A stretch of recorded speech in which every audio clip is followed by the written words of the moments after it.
Yusuf is the new CEO of a company that has seen brighter days. He believes that he can achieve what the previous two CEOs couldn't, and that's returning the company to the days of profitability and growth. Many challenges confront the new appointee, but to be able to generate a strategy, he must gain as much knowledge about the company as possible. So he decides to dive deep into the company reports, aiming to find out the real causes and effects on the company's performance. Figures reveal dwindling revenues, lost sale opportunities, and non-existent research and development. Further investigation shows increasing costs in overheads, purchasing, and logistics. Cost cuts were attempted by the previous CEOs, but their strategies continued without any real success. In fact, revenues dropped once cost reductions were actioned. The fix became obvious to Yusuf. Cost cutting wasn't where the solution was. The saving factor for the company was in increasing its production. Not a simple return to the production of previous good years, but breaking through towards new heights.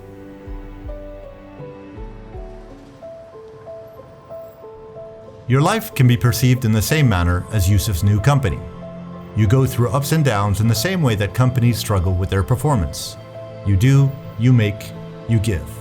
You also don't do, you use, and you take. And as with Yusuf's company, if your life is running at a loss, then you are in a state of consuming more than you are producing. Everything in life falls into one of these two categories: production and consumption. There are no acts, choices, relationships, or events that fall outside of their individual domains.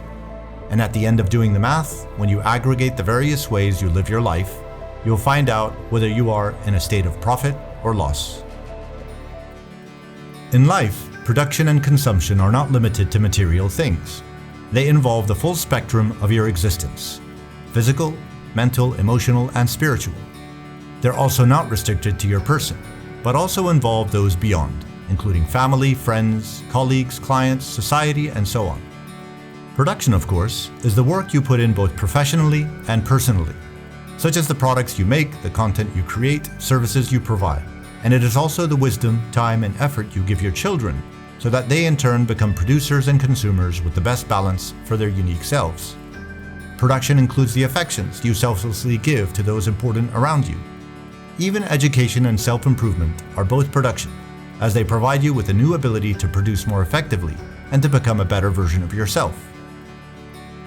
Consumption, I must clarify, cannot be perceived solely as negative.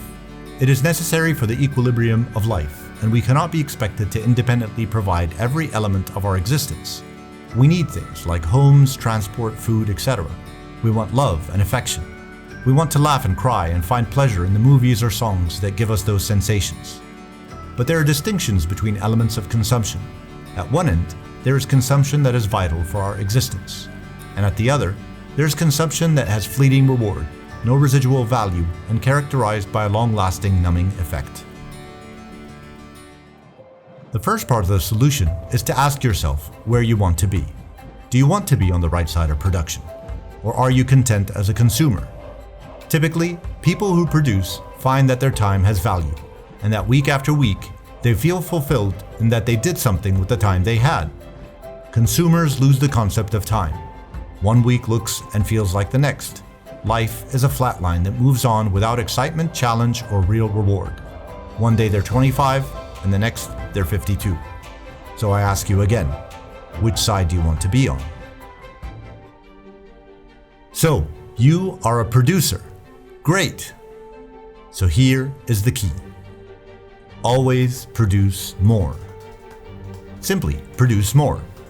As in Yusuf's company, the previous leaderships tried to resolve their crisis by reducing consumption and failed miserably. Their main driver should have been to push harder to make, and make more. So how to do it? Step 1.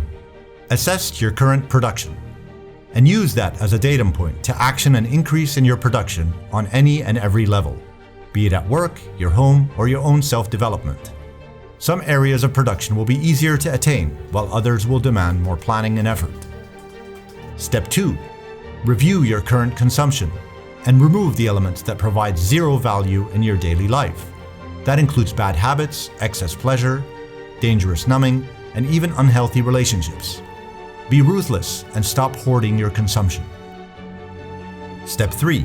Set realistic production goals, and diligently remember to constantly shift upwards the levels and quantities of your production. You can't stay on the same level, or else the most likely next direction will be downwards. So what does it all mean? It all comes down to one thing: making life better. Making life better for you and for every single person around you. By constantly striving to living a higher and more productive existence, you then act better, you make better things, and you give much, much more. The higher you move in production, the more opportunities to make dynamically will come to light, and the luckier you will become. As it is said, you make your own luck. Challenge yourself to be the best producer you can be, and enjoy a life of joy, self-fulfillment, and prosperity. Thank you.